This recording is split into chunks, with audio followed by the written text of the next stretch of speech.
Aksi premanisme berkedok organisasi masyarakat atau ormas di sejumlah tempat belakangan ini menjadi sorotan publik. Bahkan Ketua MPR Ahmad Muzani bilang aksi premanisme berpotensi mengganggu iklim investasi. Karena itu perlu ditindak tegas. Menurut Muzani, menjaga investasi harus dari berbagai aspek, seperti halnya aturan yang pasti serta daya dukung yang baik.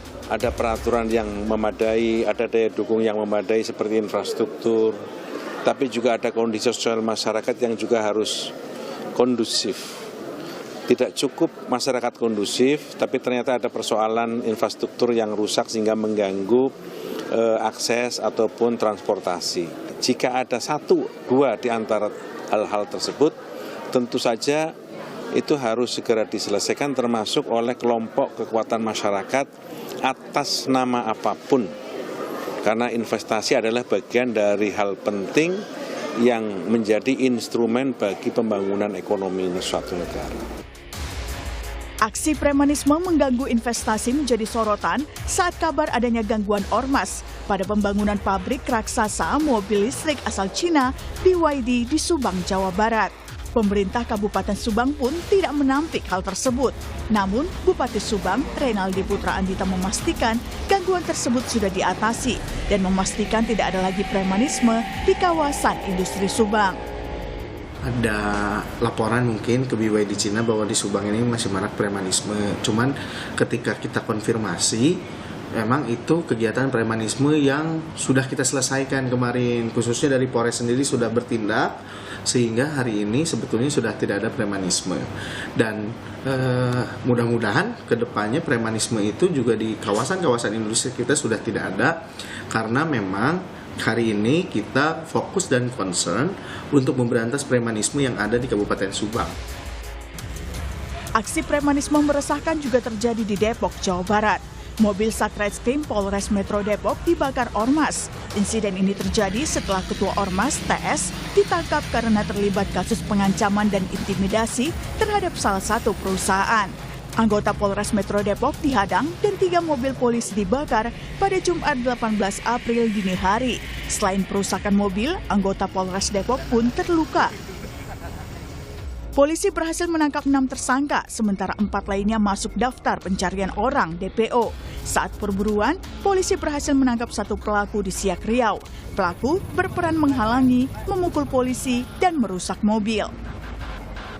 Hingga kini, 3 pelaku lainnya masih dalam pengejaran. Yang pertama, dia melakukan tindakan menghalang-halangi petugas. Ya, dengan secara sadar, dengan secara sengaja, tahu bahwa petugas rekan-rekan kami dari Satreskrim Polres Metro Depok sedang bertugas, dihalang-halangi. Yang kedua, perannya tersangka S alias MS ini adalah memukul petugas yang sedang melakukan tugasnya,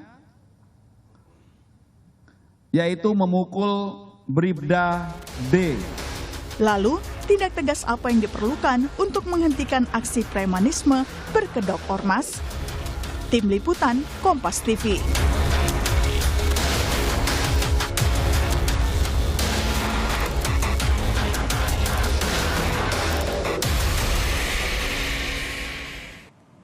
Saudara, aksi premanisme berkedok organisasi masyarakat atau ormas di sejumlah tempat belakangan ini menjadi sorotan publik, mulai dari mengganggu pembangunan pabrik hingga pembakaran mobil polisi. Lalu tindak tegas apa yang bisa dilakukan pada ormas pembuat onar? Sekedar diberi sanksi atau bahkan dibubarkan? Kita akan bahas soal ini bersama dengan sejumlah narasumber melalui sambungan daring. Sudah ada Wakil Menteri Dalam Negeri, Kang Bima Arya Sugiarto. Selamat pagi, Assalamualaikum, Kang Bima. Selamat pagi, Waalaikumsalam. Oke, kemudian juga ada Wakil Ketua Komisi 2 DPR RI dari fraksi PDI Perjuangan, ada Mas Arya Bima. Selamat pagi, Mas Arya Bima.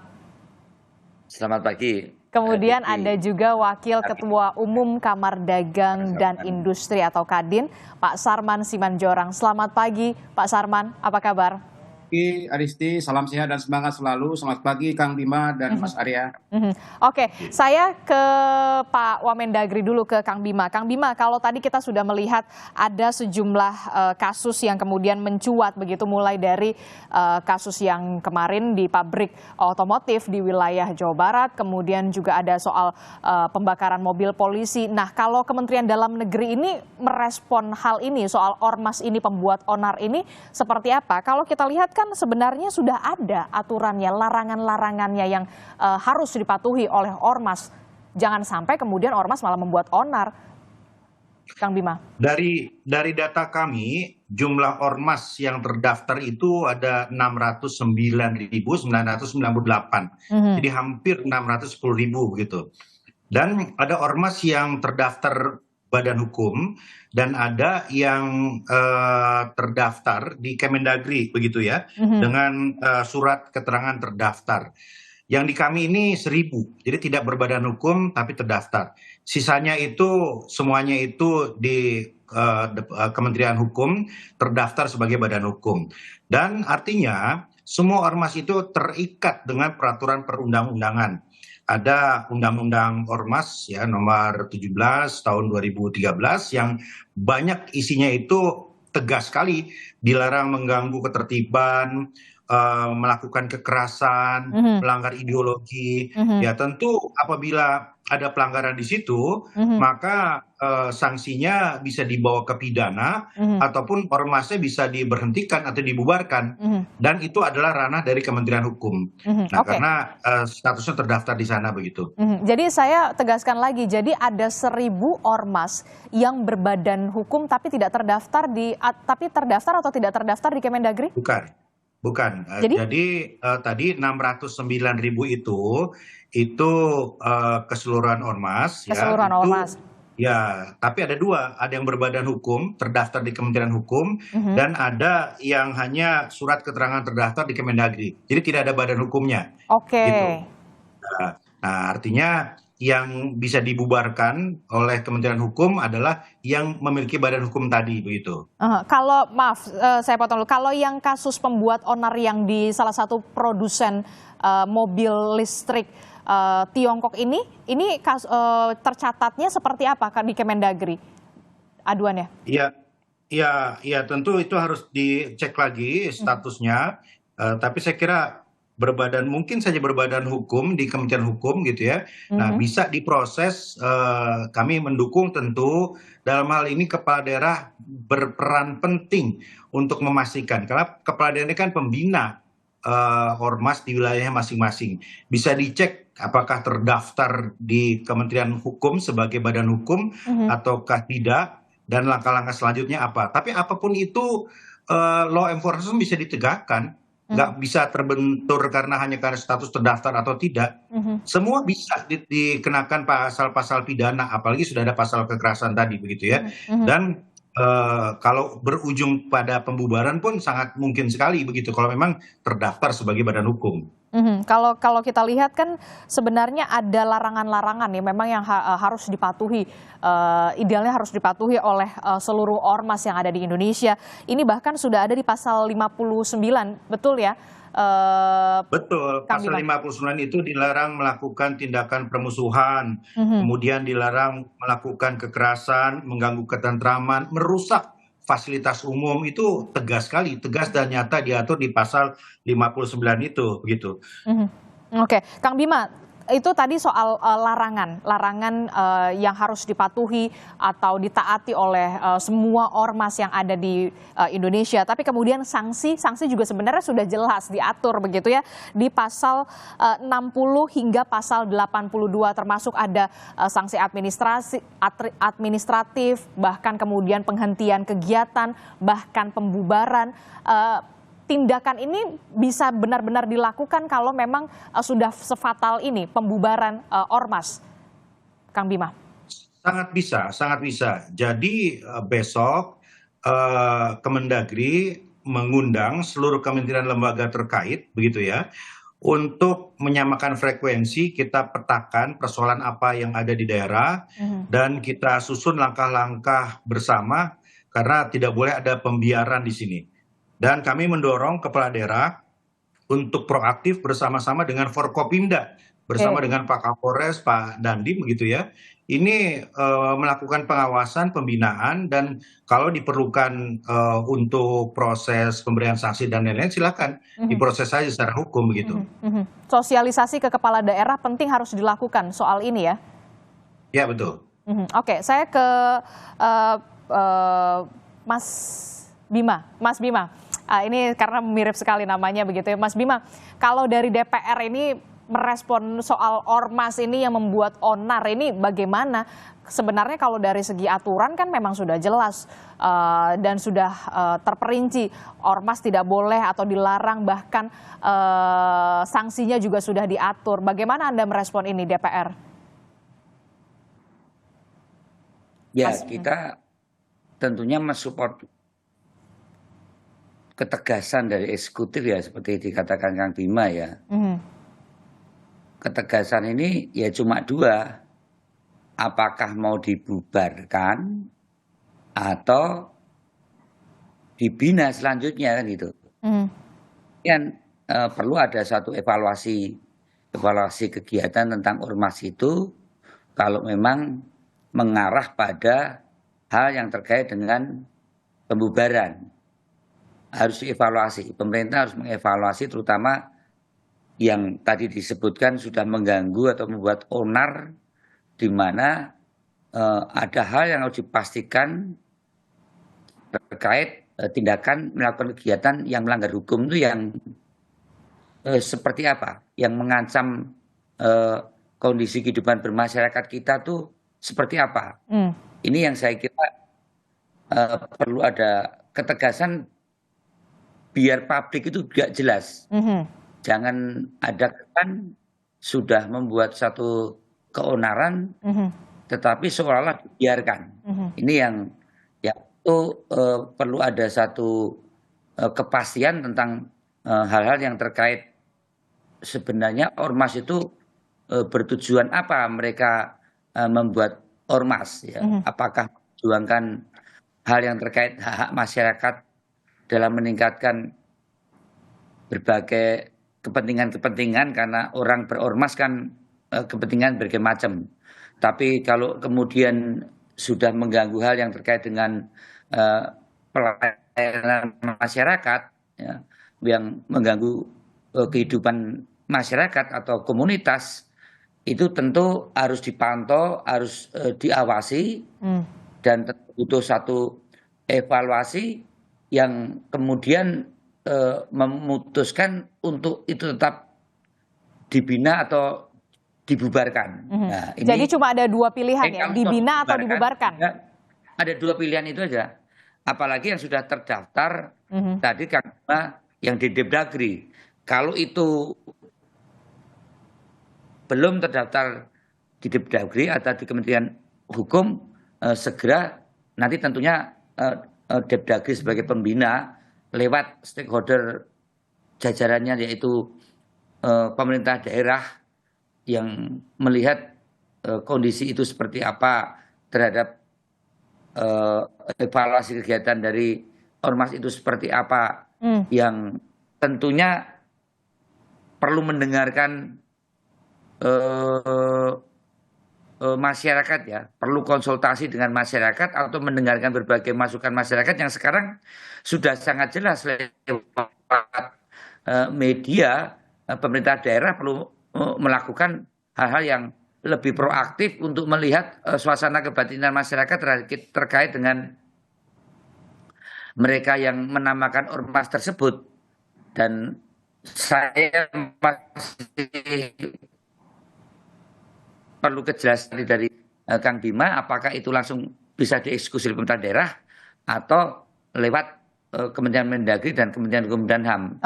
Ada dua opsi, evaluasi, diundang, kemudian diputuskan dibubarkan atau dibina, atau kalau sudah kebangetan ya, mengganggu ketertiban. Nah, kalau yang kasus kemudian Mas Bim, tapi kalau yang kasus di pabrik produsen otomotif yang di Jawa Barat ini menurut Anda sudah sepatutnya dibubarkan atau gimana? wah ini betul-betul mengganggu ya iklim investasi kita ya. Wong kita itu kalau tidak ada gangguan saja ngundang investasi tidak mudah dengan kompetisi persaingan dengan negara-negara di Vietnam, Kamboja, Thailand. Kalau gangguan semacam itu kita nggak atasi, pasti satu diganggu dalam era saat ini kan menyebar. Menyebar ini pasti akan berakibat. Kemarin ada satu pabrik yang tiba-tiba pasportnya dirampas oleh tim Kementerian imigrasi aja. Itu teman saya yang di Kadin Vietnam itu udah nelpon. Ini kok caranya begini. Paspor tiba-tiba diambil begitu saja. Apalagi ada premanisme yang menyebar semacam itu. Jadi menurut saya patut segera dievaluasi dan diberi tindakan. Hilang satu enggak apa-apa lah, ya kan? Misalnya harus dibubarkan, tapi sekali lagi ini berkaitan demokrasi juga. Kita adalah hak berserikat kumpul itu merupakan hak setiap warga negara. Cuma masalah persoalan berkumpulnya berserikatnya ini kemudian tidak melaksanakan kewajiban di dalam penguatan kita berdemokrasi, termasuk bagaimana menjaga keharmonisan di masyarakat. Itulah yang penting dievaluasi juga. Kita membubarkannya pun juga tidak latah kita.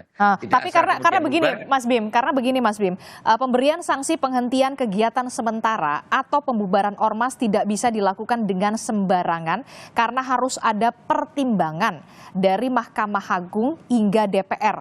Aturan ini dijelaskan pada pasal 65, koreksi kalau saya salah Pak Wamendagri. Pemberhentian kegiatan sementara baru bisa dijatuhkan, kegiatan sementara pemberhentiannya bisa dijatuhkan ketika ormas tersebut sudah diberikan 3 kali peringatan tertulis. Nah, berarti harus ada DPR juga, Mahkamah Agung juga. Nah, ini gimana nih DPR kalau begini? Mas Bim. Ya, tadi ya, pertimbangannya juga supaya tidak latah karena itu kan dijamin konstitusi ya tentang kebebasan berpendapat dan berkumpul menyampaikan pendapat ya. Ini kan dijamin, berserikat memang dijamin dan dilindungi. Ya. Dilindungi oleh apa? Oleh konstitusi. Karena itu merupakan eksistensi dan ekspresi kita berdemokrasi. Namun demikian harus sangat dicermati, betul-betul dicermati bahwa hak dan kebebasan tersebut bukan tanpa batas. Gitu. Betul. Saya setuju. Tanpa batasnya yang seperti apa? Ya, secara umum memang batasnya adalah etika universal. Hal yang menyangkut kehidupan bersama. Tidak mungkin itu tidak tanpa batas. Nah, tadi dipersoalkan hal yang terkait tanpa batasnya adalah terkait dengan batas kebudayaan dan batas di dalam kita menempatkan dalam keberagaman kita bernegara, berbangsa.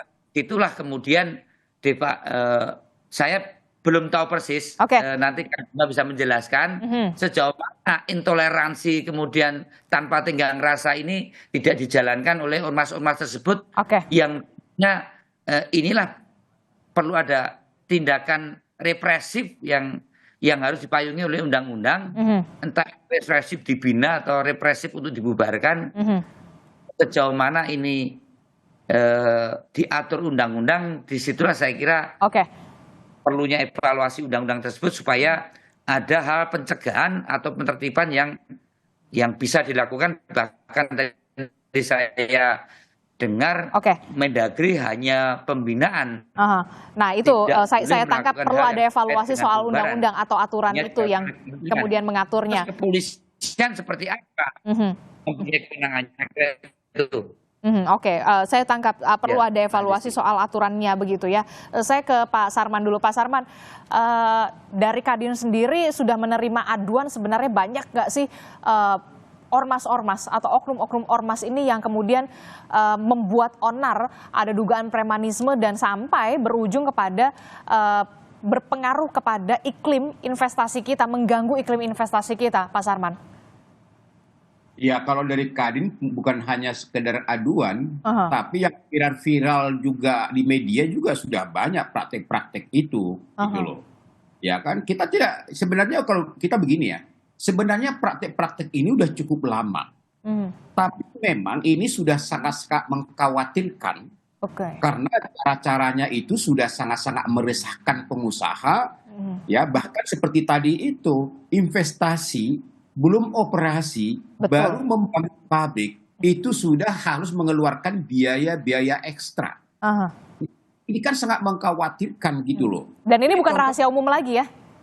Betul, nggak jauh-jauh loh. Misalnya banyak sekali kita lihat viral bagaimana truk-truk yang mengangkut komoditi-komoditi kita harus dipalak oleh preman di jalan. Kalau tidak dikasih tidak boleh lewat. Itu banyak. Satu. Yang kedua, coba kita lihat kalau belanja di pasar-pasar tradisional di Jakarta aja. Kita lihat bagaimana pedagang-pedagang kaki lima itu dipalak oleh preman-preman tertentu dengan biaya keamanan 5.000 perak per hari loh. Berapa banyak itu UKM-UKM kita dalam hal ini, ya kan? Kemudian di kawasan industri misalnya, ketika ada pengembangan kawasan, asal dilihat ada bahan bangunan sudah datang ormas, ujung-ujungnya minta biaya pengamanan dan segala macam. Apalagi kasus daripada mobil Cina ini. Ini kan sangat mengkhawatirkan kalau mereka cerita-cerita di sudah luar. sangat mengkhawatirkan begitu ya, dan tindakan ini sudah berlangsung lama. Pak Wamendagri, Kang Bima, sepertinya tidak perlu lagi pembinaan, tapi perlu ada tindakan tegas. Tapi kemudian aturannya jika ormas harus dibubarkan harus ada putusan pengadilan. Menteri Anda, Mendagri Pak Tito Karnavian bahkan mengusulkan adanya revisi undang-undang ormas. Sudah saatnya kah kemudian undang-undang ormas ini direvisi? Pak Wamendagri, Kang Bima, audionya maaf masih di mute. Silahkan. Ya, sebetulnya dalam undang-undang ormas yang baru itu tahapan pembubaran itu jauh lebih sederhana. Artinya dalam kondisi khusus bisa saja ormas itu dibubarkan tanpa prosedur yang ribet, berbelit dan panjang, gitu ya. Itu yang pertama. Nah, yang kedua, revisi yang dimaksudkan Pak Menteri ini lebih kepada evaluasi secara menyeluruh terkait dengan mekanisme anggaran, ya, transparansi anggaran, karena banyak sekali ormas yang melakukan pungli, menjadi debt collector ataupun sumber dana yang tidak jelas, itu adalah sumber persoalan juga. Jadi ormas ini adalah ormas-ormas yang fokus kegiatannya ya ke arah sana. Nah, artinya perlu mekanisme yang lebih kuat lagi untuk memastikan transparansi itu. Itu poin kedua. Nah, poin terakhir, mari kita bedakan antara ormas yang perlu dibina dan ormas yang memang harus dipertimbangkan untuk dikaji ulang keberadaannya, termasuk opsi pembubaran. Nah, karena itu besok Kemendagri bersama dengan kementerian terkait mengumpulkan juga Kesbang. Nah, ini Kesbang ini jaringan Kemendagri di seluruh Indonesia yang melakukan fungsi pembinaan kepada ormas di bawah pengawasan dari kepala daerah. Nah, kita akan evaluasi semua dan sejauh mana kemudian kita bisa bersama-sama mengambil langkah tegas terkait dengan peristiwa terakhir tadi yang memang meresahkan. Pesan Anda kepada kepala daerah soal ini, karena kan banyak juga kepala daerah yang dalam tanda kutip ya takut ini masuknya ke gray area, area abu-abu begitu ketika sudah berurusan dengan ormas begitu. Apa yang ingin Anda sampaikan, Kang Bima? Kepala daerah itu wajib merangkul semua elemen di daerahnya, tetapi tentu merangkul itu dalam konteks pembinaan yang positif. Nggak boleh melalui pola-pola transaksional, apalagi hanya kepentingan politis gitu. Jadi pembinaan ini harus diikuti dengan pemberdayaan, karena banyak sekali kepala daerah yang terjebak ke dalam pola-pola transaksional, kepentingan politik, kepentingan pengamanan, ya suara dan sebagainya. Nah, ada yang seperti itu. Nah, ini harus transformasikan menjadi pembinaan dan pemberdayaan secara ekonomi. Jadi secara jangka panjang ini masalah terselesaikan, bukan hanya masalah-masalah sesaat saja begitu. Terakhir, apakah nanti akan ada komunikasi atau pertemuan yang dilakukan oleh DPR untuk membahas kemungkinan adanya usulan revisi undang-undang ormas ini, termasuk juga kepada pihak-pihak terkait, Kadin salah satunya, begitu yang kemudian juga punya imbas yang cukup bisa dikatakan meresahkan sekali begitu dengan adanya oknum-oknum ormas yang membuat onar ini dan sudah mengkhawatirkan. Ya, besok kan kita lakukan pertemuan itu, ya, dan tentu kalau nanti ingin diangkat oleh teman-teman Komisi 2, kita siap. Oke. Baik, terima kasih Kang Terima Bima kasih. Arya, Wamendagri sudah bergabung Terima kasih. bersama kami. Karena setelah Mas ini Bima, kalau ya. tidak salah Kang Bima juga ada kegiatan selanjutnya ya Kang Bima ya. Ya. Oke, baik, terima kasih Kang Bima. Terima kasih. Oke, selanjutnya kami masih akan lanjutkan bersama dengan Mas Bima Arya, kemudian Pak Sarman Simanjorang. Nah, Pak Sarman, ini kalau tadi sudah dikatakan oleh Kang Bima, begitu Pak Wamendagri mengatakan akan ada pertemuan ini. Anda berharapnya win-win solutionnya akan seperti apa? Tapi jangan dijawab, usai jeda kami akan kembali. Tetaplah bersama kami di Sapa Indonesia Pagi.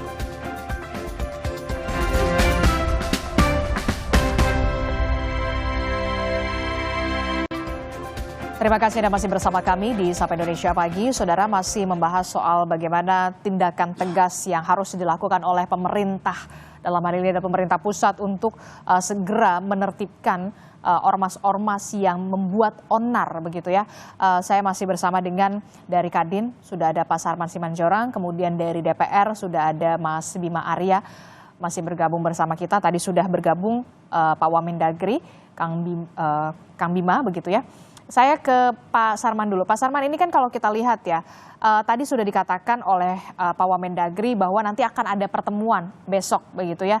Nah, kalau dari Kadin sendiri, BYD sendiri pernah ngadu apa saja ke Kadin soal gangguan kepada pembangunan pabrik mereka, gangguannya seperti apa yang mereka alamin, bahkan benarkah pengaduan ini bahkan sampai ke kantor pusat di Tiongkok?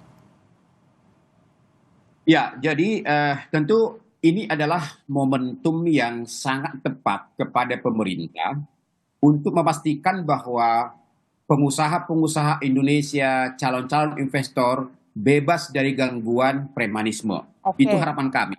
Nah, aduan-aduan yang kita dapat itu harus cepat direspon dan kami mengapresiasi bahwa pemerintah saat ini sudah merespon dengan DPR. Bahkan kita lihat, kita apresiasi kepada Gubernur Jawa Barat dan beserta seluruh wali kota bupati yang di Jawa Barat itu sudah memiliki satu komitmen yang tinggi bagaimana praktek-praktek premanisme itu tidak mengganggu dunia usaha dalam hal ini. Nah, tentu kami juga berharap supaya itu diikuti oleh para kepala-kepala daerah yang lain. Oke. Ya, karena bagaimanapun dalam kondisi situasi ekonomi kita seperti ini, kita sangat membutuhkan iklim usaha dan iklim investasi yang kondusif dalam hal ini. Kita contoh misalnya pabrik China yang saat ini sudah mengadu sampai ke kantor pusat. Nah, tentu aduan mereka ini kan sudah sangat mengkhawatirkan berarti. Mereka pasti mengeluarkan biaya yang cukup tinggi. Sehingga memang ya mau tidak mau mereka harus mengadu ke kantor pusat. Mungkin ya tidak ada lagi, mungkin di kita agak lambat meresponnya. Dan menurut hemat kami, dan ini adalah merupakan yang pertama, yang terakhir Adisti, supaya ini tidak terjadi lagi. Karena kita sangat mengkhawatirkan kalau sampai praktek-praktek ini sampai kepada calon-calon investor yang lain, ini kan juga akan mengganggu psikologi mereka untuk masuk segera ke Indonesia. Karena apa? Baru mau ada bahan bangunan kita sudah dipalak. Belum operasi sudah mengeluarkan biaya-biaya ekstra. Ya dalam hal ini. Nah, sehingga harapan kami bukan hanya kepada calon-calon investor atau mungkin yang sedang membangun, tapi pengusaha-pengusaha yang lain juga yang selama ini marak. Contoh misalnya yang saya katakan tadi, truk-truk kita, setiap hari banyak juga yang dipalak oleh preman.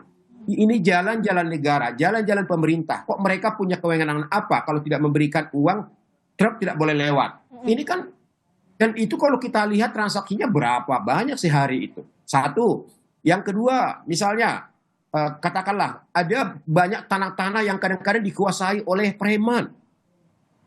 Itu juga sesuatu yang kita di depan mata kita. Hak apa mereka? Tanah bukan tanah mereka, tapi dikuasai oleh preman. Bahkan tadinya saat itu UKM-UKM kita, pedagang-pedagang kaki lima, setiap hari dikutip oleh preman untuk biaya keamanan. Loh, biaya keamanan apa? Gitu loh. Artinya gini, Adisti, pengusaha itu berapapun akan siap membayar apabila memang itu resmi dari pemerintah dan itu masuk ke kas pemerintah, nggak ada masalah. Tapi ketika itu dapat dari tanda kutip ya, oknum-oknum yang tidak resmi, apalagi dengan cara intimidasi dan juga sampai mengancam kelangsungan, saya rasa ini sesuatu yang harus dibersihkan oleh pemerintah dalam hal ini. Sehingga kami sangat merespon tanggap dari pemerintah yang saat ini sudah melakukan langkah-langkah baik dari kepolisian maupun TNI untuk bisa memastikan bahwa dunia usaha kita bersih dari praktek-praktek daripada premanisme ini. Nah, untuk itu kami berharap ya, tadi disampaikan akan ada memanggil pemerintah-pemerintah kabupaten, provinsi, dan kota. Ya, menurut hemat kami memang perlu dilakukan pembinaan ulang kembali kepada ormas-ormas ini. Tentu ormas-ormas ini kan bisa nanti dipilah-pilah yang mana yang harus dibina. Ya, satu. Yang kedua, bila perlu dilakukan fakta integritas daripada ormas-ormas ini. Kalau mereka melanggar atau katakanlah membuat kekejutan di tengah-tengah masyarakat, ya mereka juga siap untuk dibubarkan dalam hal ini. Nah, kemudian Adisti, kami juga berharap sudah saatnya memang pemerintah daerah membuka posko-posko pengaduan dalam hal ini. Ya, di tingkat pusat mungkin ada satgasnya, tapi di daerah harus ada posko-posko pengaduan supaya pengusaha-pengusaha yang mendapat katakanlah intimidasi atau mungkin ancaman ataupun pemerasan dari kelompok-kelompok preman ini itu cepat mengadu dan cepat direspon oleh pemerintah daerah. Betul. Sehingga apa? Sehingga pengusaha-pengusaha kita tidak memiliki keresahan dalam melaksanakan berbagai aktivitas mereka begitu. Oke, Mas Bim, Anda setuju dengan apa yang disampaikan oleh Pak Sarman Simanjorang ini? Sudah mengkhawatirkan sekali begitu, investor saja sulit, kita cari investor aja sulit, sudah ada investornya malah seperti ini di dalam negerinya, Mas? Ya, jelas sekali ya seperti apa yang disampaikan oleh Pak Sarman ya, yang tegas-tegas bahwa premanisme ini atau organisasi masyarakat ini yang sudah mengancam dan yang meresahkan masyarakat, apalagi mengganggu pertumbuhan ekonomi dan dalam situasi yang sekarang tadi dikatakan oleh Pak Sarman nggak mudah loh untuk menarik investasi saat ini. Betul. Saat ini kita kompetisi dengan berbagai negara untuk memfasilitasi investasi ya. Ada Vietnam. Ya, kami justru yang akan kami cermati itu kan seolah-olah saya katakan, terima kasih beberapa tindakan yang dilakukan di kawasan industri sudah berjalan. Di kawasan Batang ditangkap. Tapi kan banyak atau investasi yang di luar kawasan gitu. Seolah-olah beberapa hal yang terkait dengan keonaran preman ini semi dilegalkan. Ya.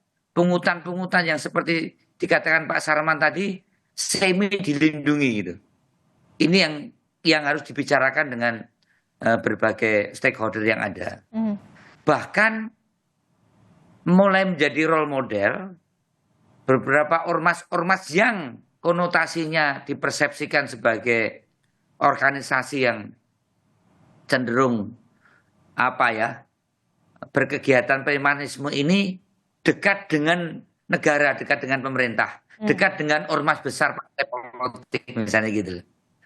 Nah, ini yang seolah-olah kemudian ambigu, kemudian diklaim ke bawah bahwa dalam lindungan si A, si B, si C, yang saya baca di media sosial, restoran itu tanpa ada kejelasan formal pengeluaran yang ada secara legal, 3 juta dia keluarkan per bulan hanya untuk biaya keamanan. Yang itu nyata betul kalau terlambat tempat restorannya itu menjadi tidak aman.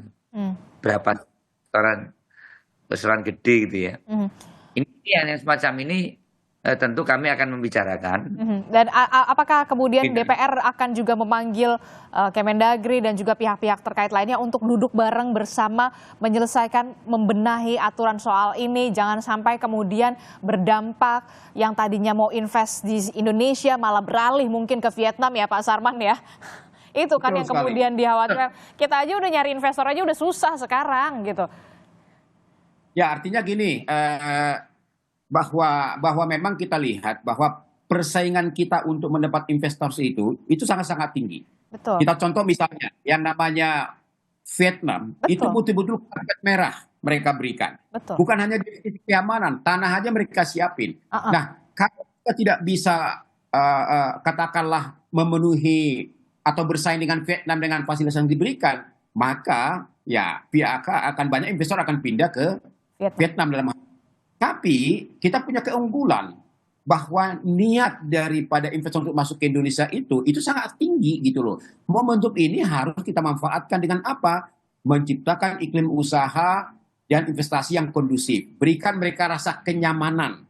Berikan mereka bahwa negara hadir untuk melindungi mereka dan mereka happy menanamkan modalnya di Indonesia. Itu yang menjadi harapan kami dari pengusaha. Nah tentu dalam hal ini memang tadi Wamendagri sudah menyatakan bahwa akan dilakukan revisi-revisi atau mungkin pembinaan ulang. Ya saya rasa ini momentum yang tepat. Artinya ormas-ormas memang kalau tidak bisa dibina atau juga mengulangi prakteknya ya bubarkan saja gitu loh.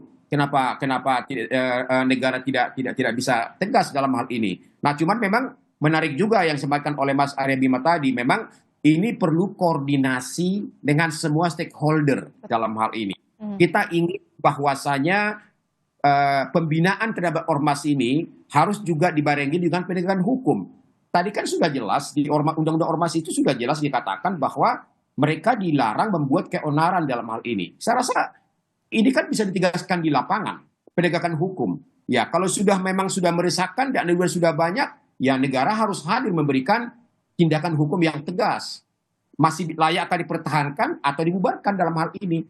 Karena jangan sampai ini berkepanjangan yang akhir-akhirnya mengganggu iklim usaha dan investasi kita. Gitu. Oke, saya sepakat apa yang dikatakan oleh Pak Sarman begitu ya. Investor itu cuma butuh kenyamanan, keamanan begitu ya. Jangan sampai saingan kita Vietnam aja sudah memprovide semuanya. Ayo yang mau invest ke Vietnam begitu. Nah kita apa begitu? Itu yang kemudian harus benar-benar dibuat nyaman, dibuat aman begitu ya, Mas Arya. Mas Arya, apakah nanti kemudian akan ada duduk bersama Kemendagri, stakeholder lainnya, bahkan sampai kepala daerah? Karena kan yang kita takutkan adalah kepala daerah juga oke kalau di Jawa Barat kita tahu begitu kan dari kepala daerahnya sudah tegas, tapi bagaimana dengan wilayah-wilayah lainnya begitu? Jangan sampai kemudian istilahnya ada dugaan pembiaran juga dari kepala daerah begitu ya, karena juga ada gray area, ada area abu-abu di sana begitu. Mas Bim, Mas Arya. Ya, tindakan tegas seperti tadi bahwa terkait dengan ormas apakah itu sudah melanggar hukum, apakah sudah mengancam situasi sosial kemasyarakatan kita atau mengganggu ketertiban masyarakat, itu tidak bisa tidak dilakukan suatu tindakan tegas dari pemerintah pusat, pemerintah provinsi, dan pemerintah kota kabupaten lewat berbagai aparat yang ada. Harus ada ketegasan. Kalau tidak, itu akan membabah, pasti akan diikuti dalam bentuk-bentuk tindakan premanisme, anarkisme yang mengganggu ketertiban sosial, bahkan mengganggu keamanan termasuk para investor. Nah saat ini Komisi 2 baru melakukan rapat koordinasi dengan pemerintah yang baru, pemerintah daerah, gubernur, bupati, wali kota. Memang yang dibahas adalah mengenai hal yang terkait dengan transfer daerah, badan usaha milik daerah, serta badan layanan umum daerah yang kita cermati mensikapi berbagai hal yang terkait dengan efisiensi anggaran. Tapi akan kita tambahkan, kita usulkan rapat dengan gubernur, bupati, dan kepala daerah satu materi hal yang terkait dengan bagaimana menjaga hal yang terkait dengan situasi gangguan ketertiban masyarakat yang terkait dengan tindakan premanisme ini yang dilakukan oleh ormas. Kalau premanisme dilakukan oleh individu itu malah cepat tertangani, malah tetap cepat didor atau ditangkap. Ya. Yang jadi masalah ini premanisme yang dilakukan oleh ormas. Ini kok kayaknya sulit amat sih menyelesaikannya. Ini yang tentunya nanti akan kita tambahkan materi bagaimana melakukan berbagai hal yang terkait dengan upaya pembinaan tadi, atau bagaimana melakukan tindakan represif atau pembubaran untuk hal yang terkait dengan ormas yang melakukan keonaran untuk segera bisa diatasi secara cepat daripada itu nanti membabah. Karena kalau tindakan kayak gini membabahnya cepat kok. Tindakan baik itu sulit membabah. Tapi premanisme kalau itu dibiarkan dan diglorifikasi di media, kalau dibiarkan itu membabahnya akan cepat. Dan kami Komisi 2 akan menambahkan materi itu dalam rapat dengan kepala. Dan kapan hari. rapat Termasuk- dengar pendapat itu akan dilakukan, Mas Bim, Mas Arya? Kapan rapat itu akan dilakukan, RDP itu akan dilakukan? Pekan ini atau? Sudah dilakukan saat ini, hari ini nanti jam 10, jam 1 kita rapat, besok kita jam 10 kita rapat dengan seluruh kepala daerah, baik itu provinsi, kabupaten, kota. Nanti jam 10 kita rapat dengan sekitar 15 provinsi, besok kita dengan 15 provinsi beserta kepala daerah baik itu kota dan kabupaten. Oke, kita harapkan tentu ada ketegasan yang benar-benar dilakukan, termasuk juga solusi komprehensif, begitu sikap komprehensif yang dilakukan oleh pemerintah, melewati juga dari DPR juga, begitu ya. Rapat nanti jam 10 akan ada materi itu juga. Apa yang Anda akan titipkan, Pak Sarman, kepada Komisi 2 jam 10 nanti Ya, loh? harapan kami begini, Adisti, jangan sampai calon-calon investor itu berpikir bahwa kok preman aja di Indonesia kok susah banget sih gitu loh diatasi. Jangan sampai seperti itu gitu loh. Artinya kan ini hal-hal yang sebenarnya tidak susah untuk sebuah negara untuk katakanlah yang membersihkan preman ini. Nah, untuk itu kami berharap dengan keseriusan daripada pemerintah, Kemendagri, DPR, aparat keamanan kita, mari kita pastikan dan berikan garansi bahwa ke depan perekonomian Indonesia, investasi Indonesia bebas dari praktek-praktek premanisme, supaya ekonomi kita ke depan semakin bagus, pertumbuhan ekonomi kita semakin membaik, dan tentu minat investor untuk masuk ke Indonesia juga semakin antusias. Itu menjadi harapan kami. Oke, tentu saja nanti kita titipkan semuanya agar bisa juga disampaikan juga oleh Komisi 2 solusinya seperti apa, termasuk juga dari Kemendagri. Terima kasih Wakil Ketua Umum Kadin Pak Sarman Simanjorang, kemudian juga ada Wakil Ketua Komisi 2 DPR RI Mas Arya Bima telah bergabung bersama kami, dan sebelumnya ada Pak Wamendagri Mas Bima Arya. Terima kasih Bapak-Bapak, sehat selalu. Assalamualaikum, selamat pagi.